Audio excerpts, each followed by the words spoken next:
Hello everyone, hope you're doing well. I thought today we'll go over an interview which was actually given by Gaijin CEO Anton Yudintsev, mainly around War Thunder and also the porting of War Thunder over to consoles. And it's actually a really cool interview. There's a ton of cool questions and answers, and just understand it was in Russian originally, and I have translated it to English, so some of the little parts of it that you'll see on the screen, or I'll read verbatim, will sound a little bit weird, but understand the translation issue.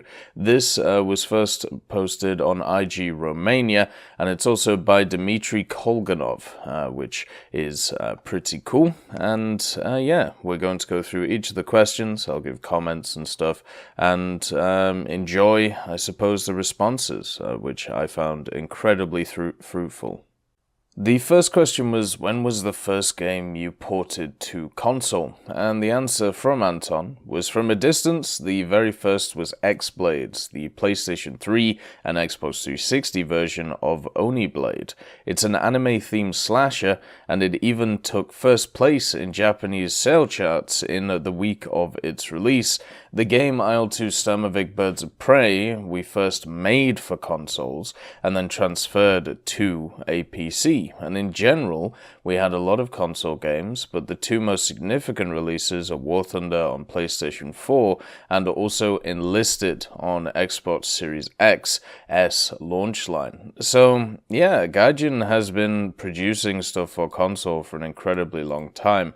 If you actually go to the main Gaijin website, not just its Game Hub website, you can find all of these interesting games. They actually publish a bunch of different ones instead of just developing them as well. X-Blades is from 2009. Gaijin have been doing this for an incredibly long time, which is why they have cemented themselves in the gaming community as one of the largest publishers, at least in the Russian or European area.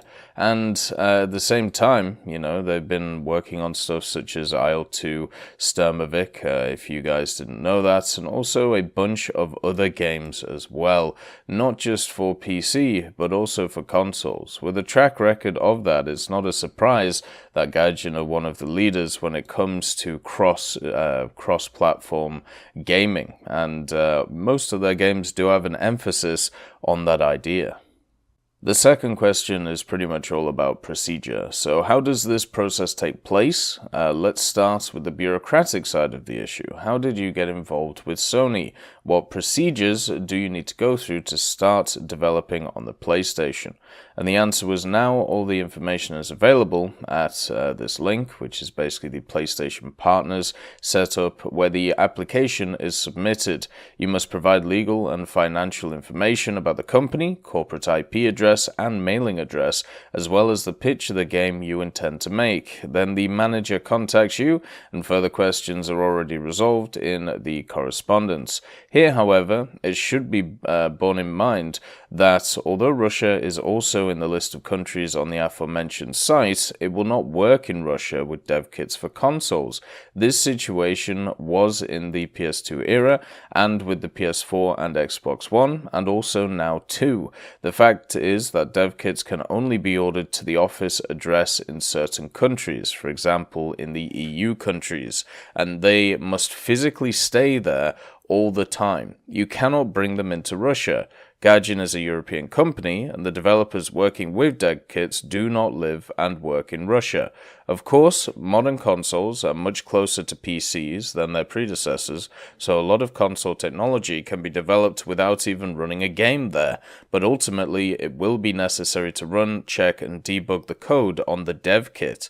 So you can see there that when it comes to this stuff, there are a lot of limitations or restrictions when it comes to testing stuff on an actual dev kit that have to be taken into account. This is probably why Gaijin doesn't just have offices in Russia and Moscow. It also has some in Germany as well, or at least one in Germany, and I believe there is one somewhere else, but I don't know if that's ever really talked about. And obviously, you have the other office, which was brought up in an article a few months ago, which was a little bit of a silly article.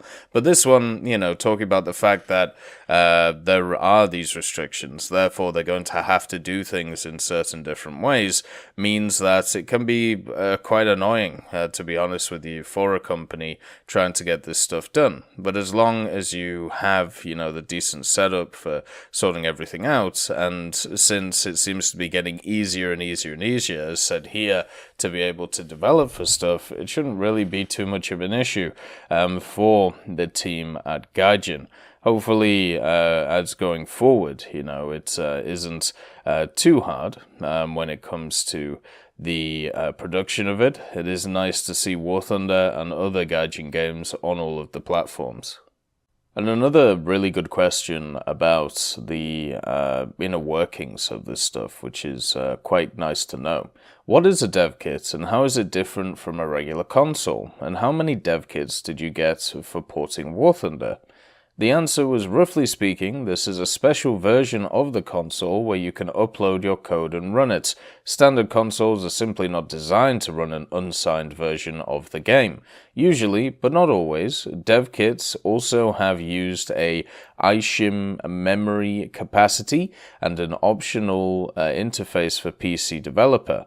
At the start of any console, dev kits are decisively lacking. There are literally very few of them. If for a single-player game, you can in theory do with one, but for a multiplayer game or online project, you need to have at least two, although in fact this is still not enough. I don't remember how many dev kits were sent to us on the launch of PS4, it seems 2.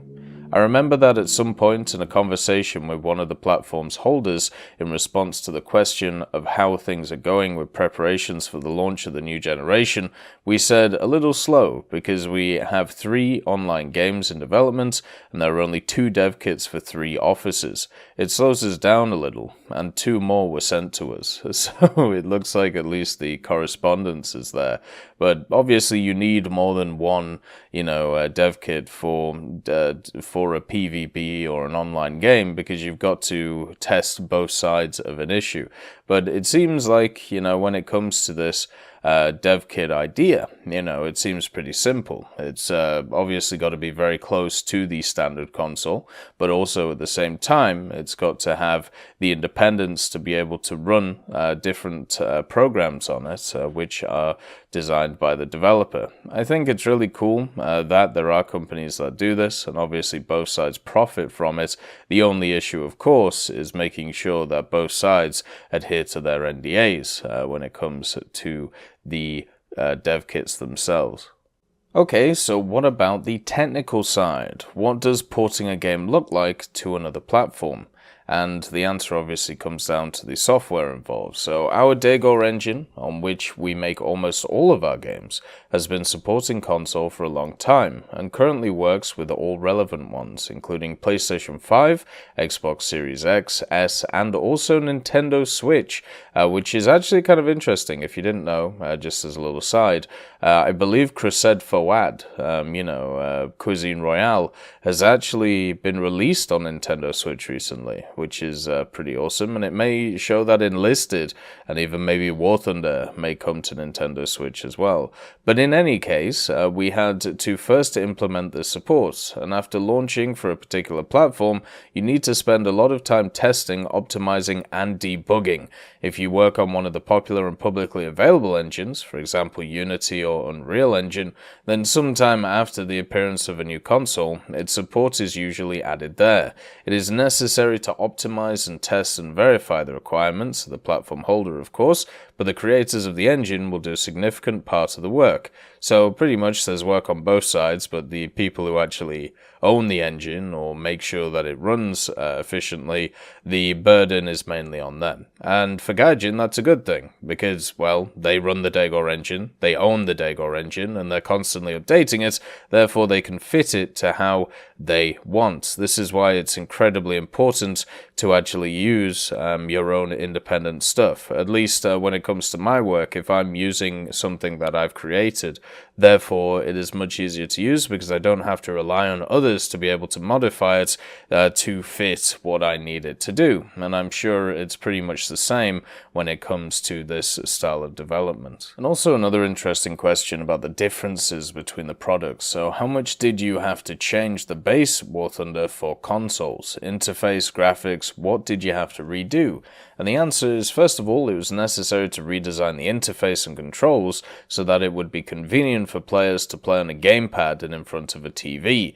Visually, the game on the PlayStation 4 corresponded to the top computers of the time. So the graphical-wise, they didn't have to do too much, but obviously the controls and the layouts and everything was needed. It would have been really interesting to see or to be in like those meetings where it was being decided on what to use for what when it comes to the controller, especially nowadays when you have so many different buttons and so many different things that you have to use. It must be a nightmare using a controller for all of those different inputs. And then the fun question, were there any funny moments or bugs that you had to deal with, especially actively during porting? Because obviously it started on PC first. And the answer is, during the preparation for the PS4 launch, one of the bugs drank a lot of our blood. And this is what I mean about the translation things. That's a hell of a turn of phrase. Drank a lot of our blood. At some point, the game just hung tightly. At the peak, 46 developers from Sony and AMD were involved in solving the problem. We just spent the night in the office trying to find a bug in time for the launch. As a result, we managed to localize and work around the error, and Sony eventually corrected the console firmware later. In general, at the start of any new platform, documentation and tools are usually weak or absent in principle, so every developer who has made launch titles has a lot of such stories, and there are not very many of them, however. Obviously, on some consoles, War Thunder and also Enlisted were launch titles, so obviously, Gaijin ran into a bunch of these issues. I have actually seen, it's really interesting, I've read a bunch of these either articles or Q&As talking about little things like that, where basically the company has run into a ton of issues, mainly because at the start of any cycle of anything, if you have a new system, you're going to run into a bunch of stuff, and you kind of are the beta testers for it. So it can be frustrating, but also in the future, it means that, you can be a lot better at dealing with stuff, and the stuff that you struggle with means that other people don't, so you get a little bit of gratification for that. How difficult was the implementation of the cross-platform game? To what extent does Sony support such stories? And the answer is, War Thunder is the first cross-platform PvP game on PS4, and it's never easy to be a pioneer. In addition, cross-platform functionality consists on many subtasks. The most basic one is to simply allow players from different platforms to face off in the same battle by supporting this on their matchmaking servers. Then the questions begin. Is it possible to add players from foreign platforms to friends, play in the same squad and chat? Can a PSN account log into the PC version of the game and save its progress in it? What about transferring purchases from the store? Sony's policy on all of these has changed a number of times, and we've expanded cross-platform playability since then. In our opinion, at present, the policy of all platform holders is quite loyal and allows players on all platforms to play comfortably together. This was not always the case. There was a lot of issues, not really between PlayStation and PC, but when you add in the other mix, which was Xbox, that was when it was an issue for War Thunder. Xbox players in general kind of got the short end of the stick for many years, basically because they were second to the party when it comes to their actual development of the game. And this meant that they missed out on events such as World War Mode, they didn't get access to simulator battles or other modes, they weren't able to play alongside PlayStation players. It was just a complete mess, meaning that I'm sure there had to be a lot of rules which were put into the game, which were kind of annoying from Gaijin's point of view. But now, in 2021, we're in a much better place, and everybody can play together, whether, they can get each other on friends lists and stuff like that. at this current juncture, the game, when it comes to cross-platform functionality, is the best that it's ever been. And even though there was a lot of rough years, and I remember going through a lot of the issues that Xbox had a year or two ago, it's nice to see that it's in a much better place now, and a lot of the issues are solved. Then how does Sony control the final versions of the game? What needs to be done to get the green light? I'm guessing this means what standards does the game have to get to in order to be published on the platform?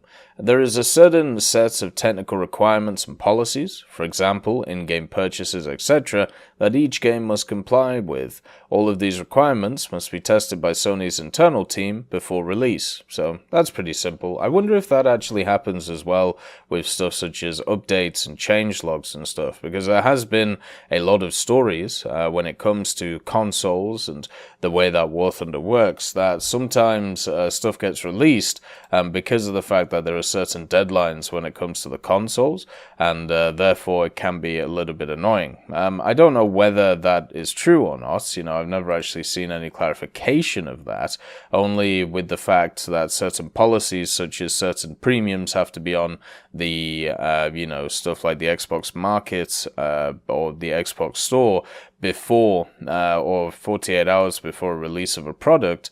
That sometimes indicates when updates come out, but I'm wondering if there is any concrete information about that, and to see what is going on. And then there's just a random question about Cyberpunk, probably because whoever wrote this article wanted to put Cyberpunk in the title to try and get more clicks. Why then missed the buggy Cyberpunk 2077?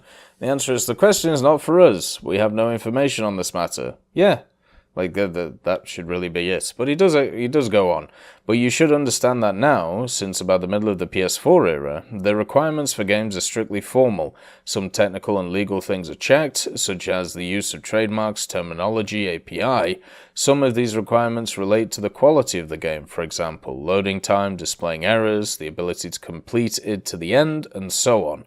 But in general, just because a game has passed the requirements checks does not mean that it is of high quality, looks and plays without errors. Well, that's very true, especially for a lot of games on the consoles and also mainly on the PCs, actually.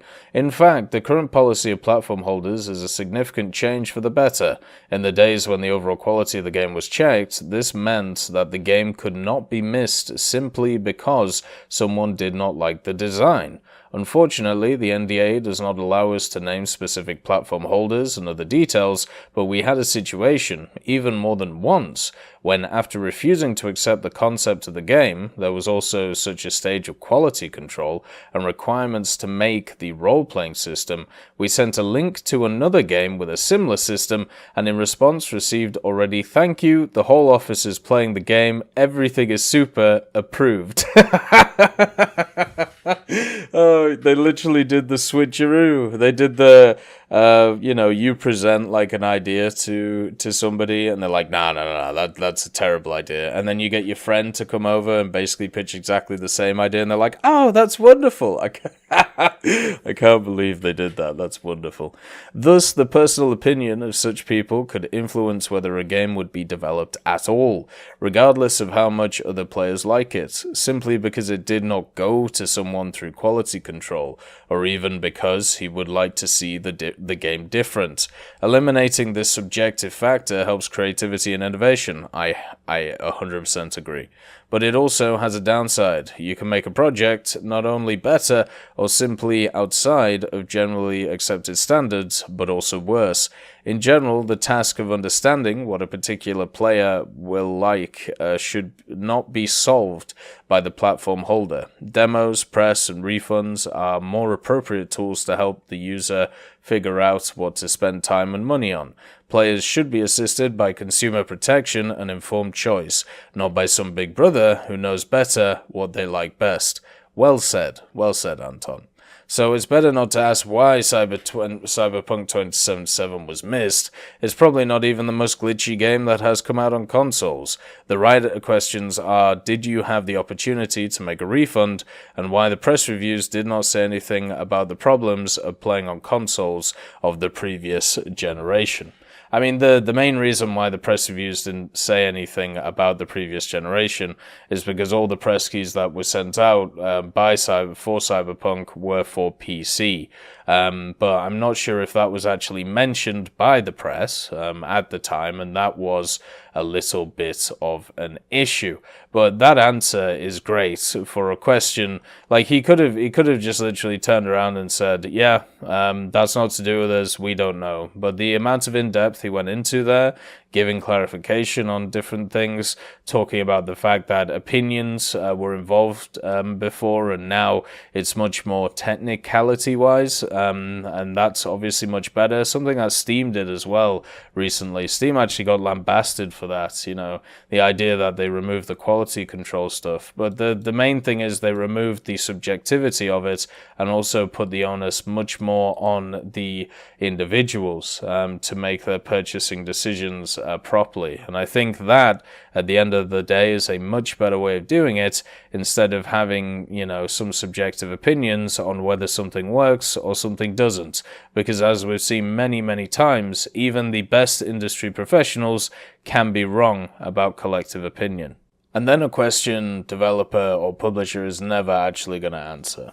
How much did the PS4 cost roughly financially? The answer is, it was 9 years ago. It is not possible to answer now, but I think the question is not about money. We made the first port to show at Gamescom in just 2.5 months. Wow, that's pretty impressive. And the PC version of the game was not even 64-bit at the time. The principles of free-to-play monetization and cross-platform policy on the PlayStation 4 were made and approved, in fact, with us for our game in close cooperation with Sony. So basically what they're saying is they were a leader when it came to free-to-play monetization and ideas, and also cross-platform in the term of War Thunder. It took a lot of hard work for our specialists. Both we and Sony had to be sure that the game would be released exactly in time to announce it at the main presentation of Gamescom. 9 women will not give birth to 1 child in a month.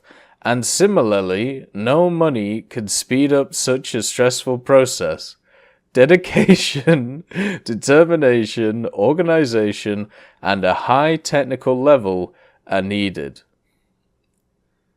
Now, I'm hoping that's a translation error, or or maybe this is just a way of explaining things in Russian. But that is, I mean, I suppose you are correct. 9 women will not give birth to 1 child in a month. I mean, they might do. Maybe they're all pregnant, you know, from a while back. But yeah, I don't know. I'm flummoxed.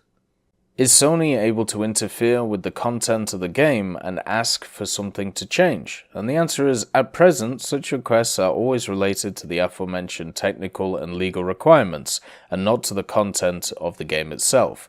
And that's good. It doesn't also answer the question, you know, could or will they or have they in the past done something like this? That is a very PR answer, let's just say, where basically it's on the line. The question is, if the hand is forced, you know, would they be able to do anything? And that would obviously come down to the agreements that are in place. And then they go on to Xbox, since the majority of questions have been about PlayStation. How different is communicating with Microsoft from communicating with Sony? From the outside, it seems that Microsoft is more open and friendly. Well then, the answer is both companies have come a long way in working with third-party developers, and in particular with shareware online games.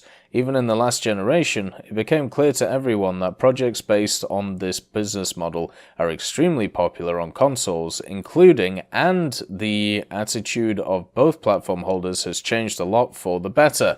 This also applies to support and various policies, and simply technical issues for a very frequent, compared to single-player games, release of patches, and accordingly their quick approval by the platform holder. Finally, more recently, Xbox owners have been able to play shareware games online even without an Xbox Gold subscription that is completely free. Specific ties with corporations are very dependent on specific people, after all. This is always personal communication and, accordingly, personal relationships. Microsoft was our manager at Sony during the launch of PlayStation VR, and we have a warm and friendly relationship. So basically, Gaijin has been working with both sets of parties for a very long time. And yeah, as you work with people, the trust increases, therefore the times to get things done gets reduced, therefore you get a little bit more priority when it comes to things getting done. This is very simple, general business things, At the start, it's going to be a long, lengthy process because they've got to make sure that you're good and you've got to make sure that they're good. And then after a few years, when, both sides have done nothing wrong and everybody is on the same level, then you push and work on the efficiency and make sure stuff gets through quicker. And the only time stuff like that relationship breaks down is if one of the parties fails on their side of the bargain. And the majority of the time, the trust has built up in believing that that won't happen, and therefore things can go quicker. And that's pretty much where we're at today. There is an opinion that the Xbox is very close to the PC, so porting to it is much easier, almost lowered the graphics level and you can run it. Is this so, or does it have its own characteristics and difficulties, and which of the consoles, PS4 or Xbox One, was more convenient to use?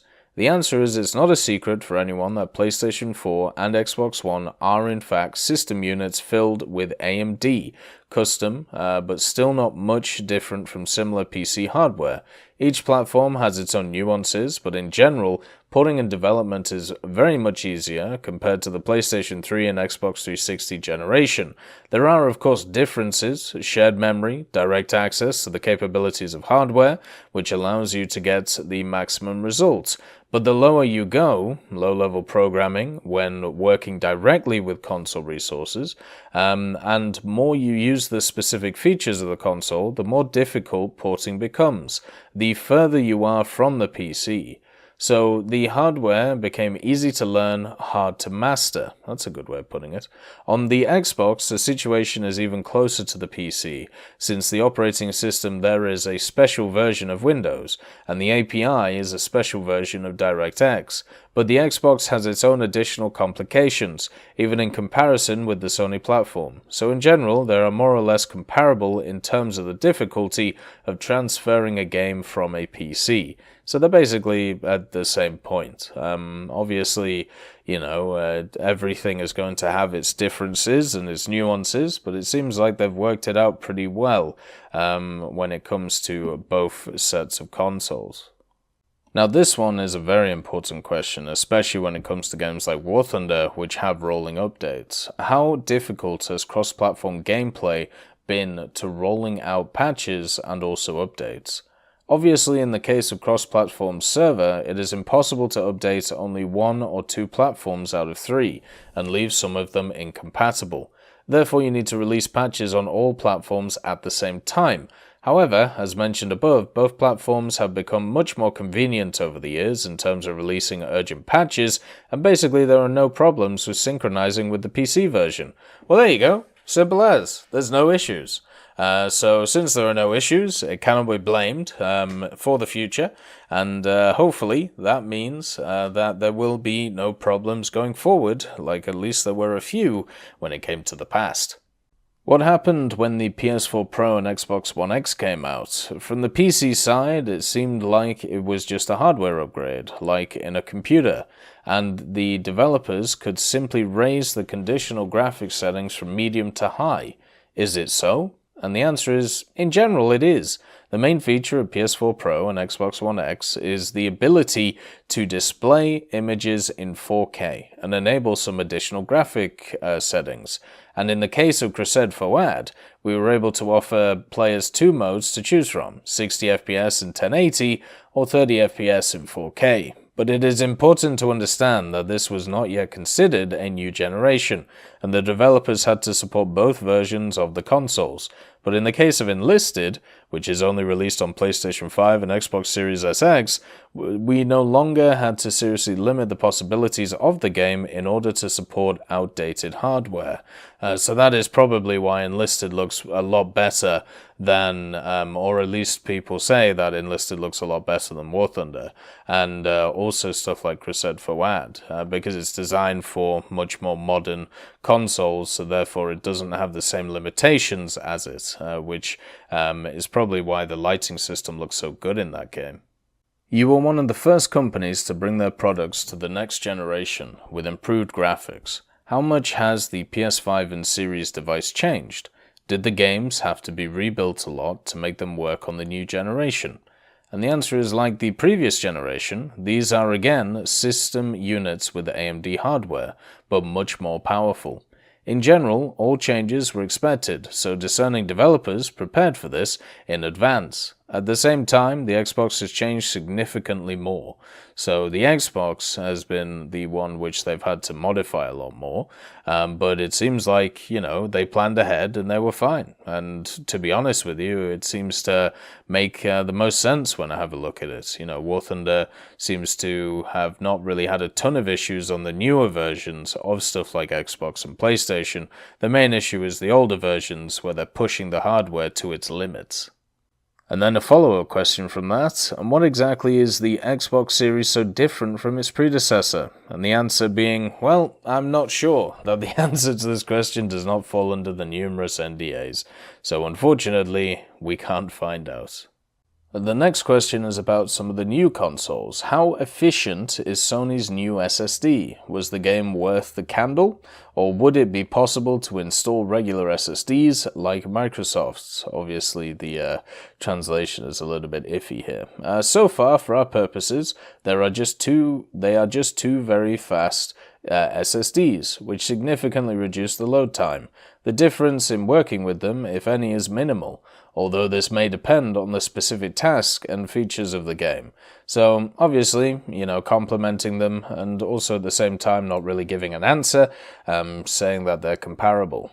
Is there a difference in power between the two competing consoles? The answer being there is no tangible difference. If we're talking about graphics, then everything that can be done on the PlayStation 5, if desired, can be implemented on the Xbox Series XS, and vice versa. In terms of bare power, the Xbox Series X is ahead, that is, at the limit of capabilities. It will be able to draw more further, but the difference is not dramatic in any way. So meaning that if they need to push the system more, obviously they can do it more on Xbox Series X. The problem with this, though, as we've talked about a lot, is they're never really going to be able to push stuff like the PlayStation and the Xbox Series X to their limits, because of the fact that you also have to make the game still able to run on the older versions of the consoles. So any development time that is put into pushing these things to their limits is wasted when it comes to sorting out the stuff for the older consoles. And the only time that that's going to change is when the vast majority of people move over to these new consoles, and then they can push hard. Is there any discouragement among PC developers right now due to the fact that players cannot buy normal video cards for themselves? This is an issue that's been brought up to me quite a lot, and it's very sad to see what is going on. The answer is the system requirements of War Thunder are as loyal as possible to the owners of PCs and laptops with fairly old video cards. Even the latest updates, where new visuals have been added, have had almost no impact on the game's performance. It is very important for us that the maximum number of players can evaluate our products, so we can pay great attention to optimization. On the other hand, those lucky ones who are able to buy modern gaming hardware get the most beautiful pictures on the new generation. If we talk about the fact that the miners bought all the video cards and now the players cannot play, then what can you say? We live in interesting times. I mean, that's one way of putting it. That's kind of interesting. I wouldn't put it like that, but then again, I'm not the CEO of a large company. But the other thing when it comes to this is, yes, War Thunder and Gaijin products in general are some of the best optimized out there. when it comes to the way that they run. And yes, there are individuals who struggle to run it, whether they are on like old PCs or old laptops or even older versions of consoles. But at the same time, you've got to marvel at the fact that you have a game here that can still run on 10 to 15-year-old hardware, where the majority of new games definitely don't. Think about, the new Call of Duties or any of the new versions of pretty much any gaming franchise. I was struggling to run Battlefield on my old PC, which was only maybe no, it wasn't even that. It was about 5 years old at the time. And now, with, my new PC and everything set up on it, I can probably run War Thunder way into the future because of the upgrades that I've been able to do on it. But not everybody has to do that, The fact that this game is incredibly optimized, along with a bunch of other games that Gaijin do, is a great testament to them. And also, it's a really good business decision for them to do it, because as a free-to-play game, you want to open yourself up to the largest possible audience, and by doing this, then that's what they do. So they're going to continue to do it because they have an incentive to do it, and therefore, everything should be good going forward. And the last question is, where do games and consoles go now, in your opinion? Is there a feeling that the conditional PS6 will never appear at all? And the answer is, so far, the PS5 cannot produce enough to meet demand. If the situation with GPU availability is not resolved, then what kind of PS6 is it? That's actually a really good point. In general, everything has already changed. Xbox Series initially comes in 2 versions, although the previous generation consisted of only 2, with an intermediate generation. That is, everything is no longer the same as it was in PS1, 2, and 3 era, and at the beginning of the PS4 era. Most likely, platform holders will release new models every year or two, or look for other approaches to entertainment, as for example, MS does with cloud gaming, or Sony with VR solutions. And that is true. The horizon is completely different for consoles compared to PCs right now. As consoles try and find their different niches when it comes to the market, the PlayStation seems pretty stalwart in where it sits, and generally, it will be interesting to see what something like a PS6 looks like, but I don't think we're going to see that for a very long time. I think, as Anton says here, what is going to end up happening is you're going to end up with a bunch of different sets or variations of consoles which specialize in different things with slight improvements or tweaks in different areas, kind of like how you get phones, where you get an iPhone, let's call it like, an iPhone 5, and then you get an iPhone 5S, and then you get an iPhone 5 whatever, and an iPhone, or an iPhone 12, or an iPhone 12 Pro, an iPhone 12 Max, an iPhone 12 Mini. I'm pretty sure consoles are going to go down the same routes. But anyway, that is the whole of the interview, and as you can see, there's a lot of cool questions there, and hopefully that has broadened your horizons on the console gaming in War Thunder and how it relates to PC stuff. For me personally, it's always interesting to read about things like this because it just is very interesting just to look at and see what opinions are, and also a little bit of a deep dive into stuff such as the game itself. It's always nice to see these interviews. Hopefully they do more in the future. Normally they do like 1 or 2 a year, and that to me is interesting. As always though, I hope you all have a wonderful day, and I'll see you next time. I'd like to thank BRFC, Swollen Ostrich, Teddy, John Ryman, Universe A, Conte Baraka, Eugens Terry, Ambrosius McClellan, Daniel Stanton, Martinez, B. Young, Lafouche, Barine, and Samuel Schlick for supporting the channel.